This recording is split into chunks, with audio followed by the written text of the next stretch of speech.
Good morning and welcome back to A Life Worth Living. I'm Frederick Groth, and I believe that God has a plan and purpose for everyone. I have a message of hope and truth to show you a life worth living.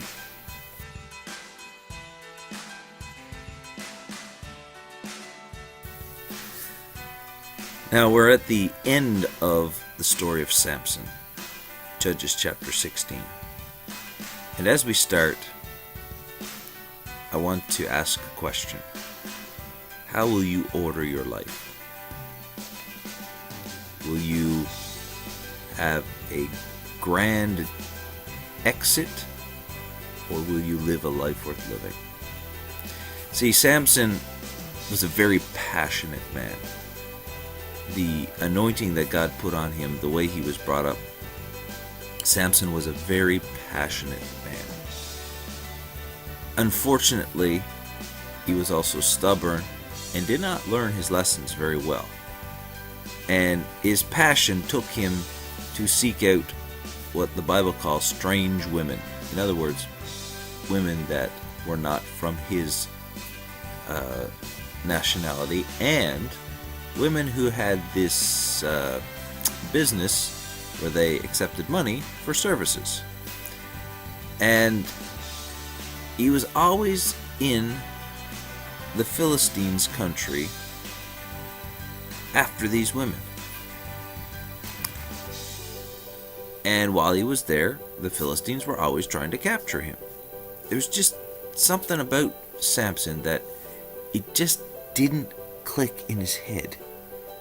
God had called him to do a great work, and he went about it backwards.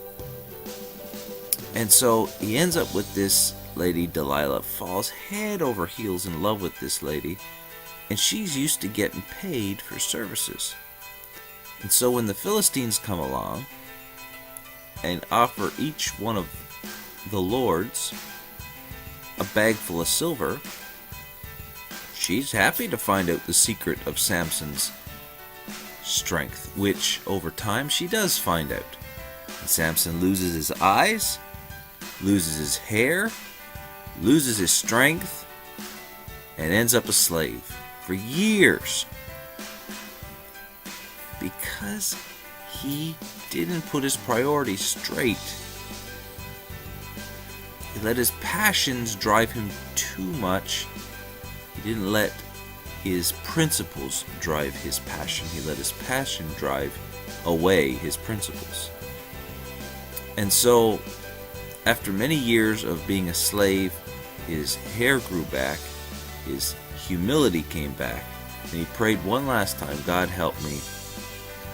And while he was in the Colosseum, he tore the Colosseum down and killed more people in his death of the Philistines than he did in his life. So I'm going to ask the question again as we close. How are you going to order your life? Are you going to have a grand exit like Samson? Or are you going to have a consistent, fulfilled, live every day to the fullest, according to principles kind of life? Are you going to have a life worth living? Because Samson didn't have a life worth living. He had a death worth dying, but he didn't have a life worth living. How are you going to order your life? Are you going to have a death worth dying, or are you going to have a life worth living? I believe that if you have a life worth living, your death will be a death worth dying. And you will be remembered, and you will have great honor because of the life you lived. How will you order your life? Now get up and go and live a life worth living. God bless you. Have an amazing day.